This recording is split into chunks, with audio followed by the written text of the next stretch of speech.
ఎవరి గతి ఎటులున్నదో ఈశ్వరునికెరుక ఎవరికి విధముగా జరుగునో పరమాత్మకెరుక ఎవరి గతి ఎటులున్నదో ఈశ్వరునికెరుక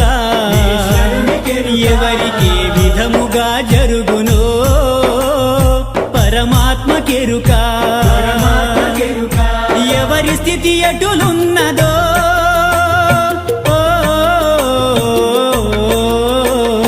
ఎగసి ఎగసి పడుటే కాని అలవి కాదెవరికైనా హరిహర బ్రహ్మాదులైనా అనుభవించక తీరదు